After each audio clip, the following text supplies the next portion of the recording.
बहुत समय पहले एक दूर देश में एक ऐसा राज्य था जहां सूरज हर सुबह थोड़ी देर रुककर मुस्कुराता था और हवा भी महलों की दीवारों से टकराकर मीठा संगीत बजाती थी।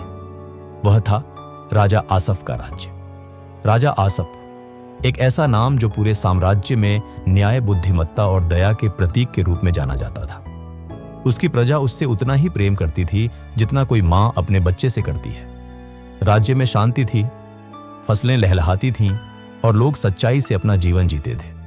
लेकिन उसके दिल में एक गहरी खाली जगह थी। राजा आसफ के पास सब कुछ था, सिंहासन, वैभव, प्रसिद्धि और सम्मान, पर उसके पास कोई नहीं था जिससे वह अपने सुख दुख बांट सके। वह हर सुबह महल की छत पर जाकर सूरज को देखता और सोचता, कितनी अजीब बात है, दुनिया मुझे सबसे महान राजा कहती है, पर मेरे पास कोई नहीं जो मुझे सिर्फ आसफ कहे। राज्य के मंत्री और सैनिक उसके आगे झुकते थे, पर किसी ने कभी उसकी आंखों में झांक कर नहीं देखा था कि उनमें कितना गहरा अकेलापन छिपा है। राजा ने तय किया, अब वह अपने जीवन की रानी खोजेगा, कोई ऐसी जो सिर्फ सुंदर न हो बल्कि समझदार, हंसमुख और दिल से सच्ची हो। राजा आसफ ने अपने दूतों को चारों दिशाओं में भेजा, उत्तर से दक्षिण, पूरब से पश्चिम। हर जगह से राजकुमारियों के चित्र आए। हर कोई सुंदर थी, कोई बुद्धिमान थी, कोई विनम्र, पर कोई भी ऐसी नहीं थी जो उसके दिल को छू सके। कई मुलाकातों के बाद भी राजा हर बार कुछ न कुछ कारण बताकर लौट आता। कभी कहता, उसकी मुस्कान में सच्चाई नहीं, कभी वह तो सिर्फ मेरे ताज से प्रभावित है। मंत्री परेशान थे, पर राजा का मन किसी में नहीं अटकता था। उसकी इच्छा थी, मुझे ऐसी रानी चाहिए जो मेरी ताकत नहीं, मेरी खामोशी समझ सके। एक शाम राजा अकेला घोड़े पर सवार होकर राज्य की सीमाओं तक निकल गया। हवा में नमक की गंध थी, समुद्र की लहरें जैसे किसी पुराने गीत की तरह गूंज रही थी। वहां उसने देखा, कुछ व्यापारी अपने जहाजों को रवाना कर रहे थे। राजा ने सोचा, ये लोग कितने भाग्यशाली हैं, हर दिन नए देशों, नई जगहों और नई कहानियों से मिलते हैं। वह कुछ पल तक उन जहाजों को देखता रहा और फिर उसके मन में एक विचार आया, शायद इन्हीं यात्रियों में से कोई ऐसी राजकुमारी को जानता हो जो मेरे दिल के लायक हो। वह जहाज के कप्तान के पास पहुंचा, एक वृद्ध व्यापारी जिसके चेहरे पर अनुभव की लकीरें थीं। राजा ने मुस्कुराते हुए पूछा, क्या तुमने कभी किसी ऐसी राजकुमारी के बारे में सुना है जो सबसे अलग हो, सुंदर पर साथ ही बुद्धिमान भी? व्यापारी ने थोड़ी देर सोचा और बोला, हाँ महाराज, सुना है। पश्चिमी समुद्रों के पार एक राज्य है, वहां की राजकुमारी हेलेना। वह न केवल सुंदर है बल्कि कहा जाता है कि वह जादूगर की बेटी है। राजा के दिल में जैसे बिजली सी कौंधी। जादूगर की बेटी? जी हाँ, व्यापारी बोला। उसकी सुंदरता इतनी मोहक है कि जो भी उसे देखता है वह उसे भूल नहीं पाता। लेकिन महाराज, कहा जाता है कि जो भी उसे पाने गया वह कभी लौटकर नहीं आया। राजा ने दृढ़ नजरों से कहा, तो फिर अब एक और नाम उस सूची में जुड़ जाएगा, राजा आसफ का।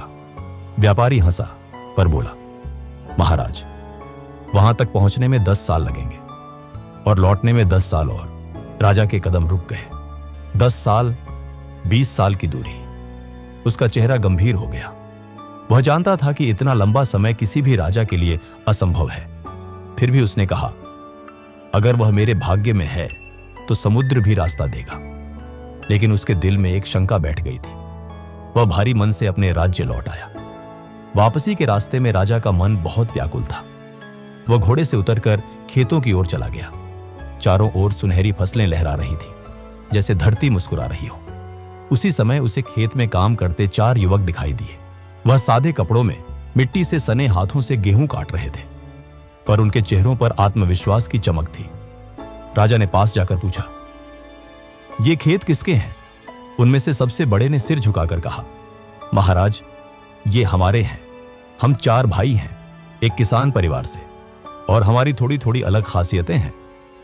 राजा मुस्कुराया, खासियतें कैसी? पहला भाई एडमिन बोला, मैं ऐसी ऊंची इमारत बना सकता हूं जिससे पूरी दुनिया देखी जा सके। दूसरा भाई सत्य बोला, मैं ऐसा जहाज बना सकता हूं जो हवा से भी तेज चले और समुद्र पार कुछ ही दिनों में पहुंचा दे। तीसरा भाई धोनी बोला, मैं ऐसे औजार बना सकता हूं जो किसी भी जीव जंतु या खतरे को काबू कर ले। राजा अब तक मुस्कुरा रहा था, पर जब उसने चौथे भाई ओम से पूछा, वह बोला, मैं किसी का भी दिल जीत सकता हूं, चाहे इंसान हो या जानवर। राजा ने चारों को गौर से देखा और कहा, तुम चारों असाधारण हो। शायद भगवान ने तुम्हें मेरे रास्ते में किसी कारण से भेजा है। राजा ने चारों भाइयों को अपने साथ महल बुलाया और उन्हें अपनी कहानी सुनाई। कैसे वह राजकुमारी हेलेना से मिलने जाना चाहता है, पर समुद्र की दूरी असंभव है। चारों भाइयों ने एक दूसरे की ओर देखा और बोले, महाराज, अगर आप आदेश दें तो हम आपकी इस यात्रा में मदद करेंगे। राजा के चेहरे पर उम्मीद की किरण चमकी। वह बोला, ठीक है, कल सुबह तैयार रहना। हम एक ऐसा जहाज बनाएंगे जो किसी ने पहले नहीं देखा होगा। अगले ही दिन चारों भाइयों ने अपना अपना हुनर दिखाना शुरू किया। एडमिन ने मजबूत पत्थरों और लोहे से एक आकाश छूती मीनार बनाई, इतनी ऊंची कि बादल उसके चारों ओर नाचने लगे। वह बोला, इस मीनार से मैं दुनिया के हर कोने को देख सकता हूं। फिर सत्य ने समुद्र किनारे एक अद्भुत जहाज बनाया, लकड़ी नहीं बल्कि जादुई धातु से, जो हवा से भी हल्की थी। वह बोला, यह जहाज सातों समंदर को हफ्ते भर में पार कर सकता है। धोनी ने अपने कारखाने में एक अजीब सा औजार बनाया जो किसी भी खतरे को पकड़ सके। वह दिखने में बंदूक जैसा था, पर उससे जाल की किरणें निकलती थीं। राजा ने हैरान होकर कहा, और अगर कोई इंसान तुम्हें धोखा दे तो? धोनी मुस्कुराया, तब ओम उसे अपनी बातों से अपने पक्ष में कर लेगा। चारों भाइयों की बातें सुनकर राजा के चेहरे पर आत्मविश्वास लौट आया। वह बोला, अब चाहे समुद्र कितना भी गहरा क्यों ना हो, हम वहां जरूर पहुंचेंगे। सूरज की पहली किरण जैसे ही महल की दीवारों पर पड़ी, पांचों यात्रियों ने अपने घोड़े और सामान तैयार कर लिए। राजा ने अपने ताज को हटाकर सिर्फ एक साधारण चोगा पहना। उसने कहा, आज से मैं राजा नहीं, एक साधारण यात्री हूं। चारों भाइयों ने प्रणाम किया और फिर जहाज की ओर चल पड़े। लहरें गरज रही थीं, लेकिन जहाज जब पानी में उतरा तो समुद्र मानो उनके साहस के आगे झुक गया। उनकी आंखों में एक ही सपना था, समुद्र पार की राजकुमारी हेलेना। लहरें गर्जना कर रही थीं, जैसे समुद्र खुद इस यात्रा की गवाही दे रहा हो। राजा आसफ और चारों भाई जहाज पर सवार थे, उस जहाज पर जो इंसानी कल्पना से परे था। उसका पतवार चांदी की तरह चमकता था, पालों में जादुई रेशमी कपड़ा लहरा रहा था और हवा जैसे खुद उनका साथ दे रही थी। दिन और रात एक दूसरे में घुलते जा रहे थे।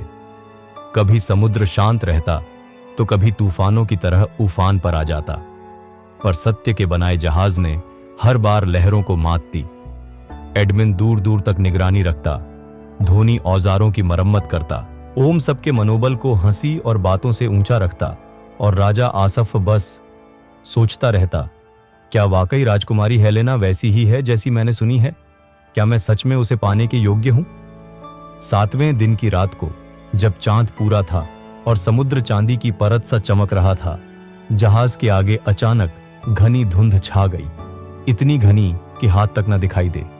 ओम ने कहा, महाराज, यह कोई साधारण धुंध नहीं लगती, इसमें कोई जादू है। राजा ने तलवार की मूठ पकड़ी, जो भी हो हम पीछे नहीं हटेंगे। तभी जहाज के आगे एक आवाज गूंजी, मधुर पर रहस्यमयी। कौन है जो पश्चिमी समुद्रों की सीमा पार करने की हिम्मत कर रहा है? धुंध के बीच एक विशाल समुद्री अजगर उभरा। उसकी आंखें नीली आग की तरह चमक रही थीं। धोनी ने तुरंत अपना जादुई औजार निकाला और जाल फेंका, पर अजगर ने लहर उठाई और जहाज को डगमगा दिया। राजा ने गरजते हुए कहा, मैं हूं आसफ, पूरब का राजा। मैं किसी युद्ध के लिए नहीं, प्रेम की तलाश में आया हूं। अजगर कुछ पल शांत रहा, फिर बोला, अगर तेरे दिल में सच्चा प्रेम है तो यह धुंध तुझे रास्ता देगी, लेकिन अगर तेरे इरादे झूठे हैं तो तू हमेशा के लिए इस अंधेरे में खो जाएगा। राजा ने आंखें बंद की और मन ही मन कहा, हे भगवान, मुझे सिर्फ उसे देखना है। अगर किस्मत में वो नहीं तो लौट जाऊंगा। अचानक धुंध हटने लगी। समुद्र के पार से एक नया दृश्य उभरने लगा। पश्चिमी राज्य एल्डोरिया। एल्डोरिया वैसा राज्य था जो किसी स्वप्न जैसा दिखता था। ऊंचे पहाड़ों पर बर्फ जमी थी, नदियां नीली रोशनी में बहती थीं और महल ऐसे चमक रहे थे मानो सितारों ने जमीन पर डेरा डाल लिया हो। राजकुमारी हेलेना का महल समुद्र के किनारे बना था। संगमरमर की दीवारें, सुनहरी खिड़कियां और सबसे ऊपर एक विशाल जादुई घंटा जो हर रात 9 बजे अपने आप बजता था। चारों भाई उस दृश्य को देखकर स्तब्ध थे। राजा आसफ ने गहरी सांस ली। आखिर मैं पहुंच ही गया। महल के द्वारों पर सैकड़ों सैनिक तैनात थे। एडमिन ने अपनी मीनार से कहा, महाराज, सीधे रास्ते से जाना असंभव है, हर दरवाजे पर पहरा है। धोनी बोला, मेरे औजार से हम इनकी नजरें कुछ समय के लिए रोक सकते हैं। पर ओम मुस्कुराया, आप लोग क्यों भूल रहे हैं कि मेरा काम किसी का भी दिल जीतना है। उसने साधारण व्यापारी के कपड़े पहने और महल के द्वार पर पहुंचा।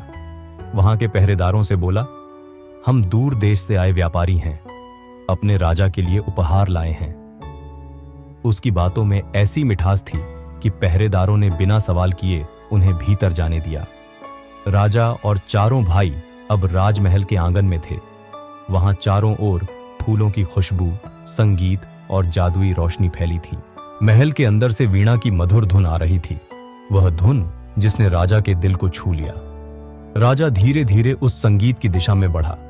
जब उसने पर्दे के पार झांका तो देखा एक युवती चांदनी के नीचे वीणा बजा रही थी।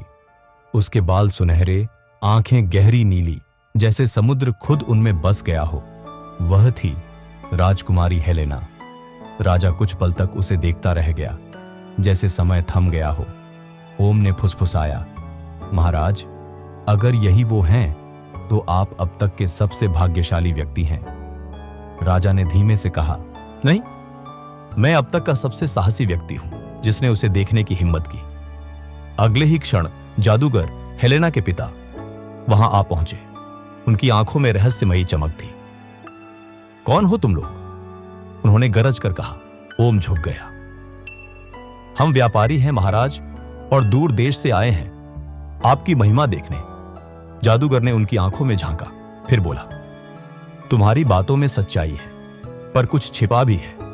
राजा आगे बढ़ा और बोला, मैं हूं आसफ, पूरब का राजा। मैं युद्ध नहीं, प्रस्ताव लेकर आया हूं, आपकी पुत्री से विवाह का। महल में सन्नाटा छा गया। राजकुमारी हेलेना ने अपनी वीणा रोक दी और पहली बार उसकी ओर देखा। उनकी नजरों का मिलना जैसे दो ब्रह्मांडों का टकराना था। हेलेना ने शांत स्वर में कहा, बहुतों ने मुझसे विवाह की इच्छा जताई है, पर कोई भी मेरी परीक्षा पास नहीं कर सका। राजा ने कहा, परीक्षा कैसी? वह मुस्कुराई, बहुत सरल, अगर तुम मुझे पकड़ सको तो मैं तुम्हारी हो जाऊंगी। राजा चौंका, पकड़ूं? हां, पर याद रखना, मैं जादूगर की बेटी हूं। इतना कहकर हेलेना एक सुनहरी धूल में बदल गई और हवा में विलीन हो गई। चारों भाई हैरान रह गए। धोनी ने कहा, महाराज, यह कोई साधारण खेल नहीं है, यह जादू की परीक्षा है। राजा ने तलवार उठाई, फिर भी मैं पीछे नहीं हटूंगा। मैंने उसका दिल जीता नहीं, अभी सिर्फ शुरुआत की है। राजा ने महल से निकलकर जंगलों में, फिर झीलों के पार उसका पीछा किया। हर बार जब वह हेलेना को देखता, वह किसी न किसी रूप में बदल जाती। कभी पक्षी बन जाती, कभी मछली, कभी धुंध। एडमिन ने अपनी मीनार से दिशा बताई। सत्य ने जहाज तैयार रखा। धोनी ने अपने औजार से मछली के रूप में उसे पकड़ा और ओम ने अपने शब्दों से उसकी आत्मा को शांत किया। अंत में जब वह मछली के रूप में समुद्र में गायब होने लगी, राजा ने अपना हाथ बढ़ाया, अब चाहे तुम किसी भी रूप में हो, मेरा दिल तुम्हें पहचान लेगा। मछली ने चमकते हुए रूप बदला और वहां फिर से राजकुमारी हेलेना खड़ी थी।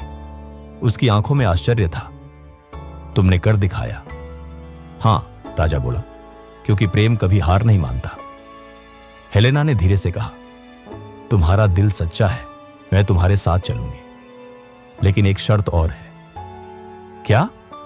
अगर मेरे पिता हमें अनुमति न दे तो हम कभी साथ नहीं रह सकते।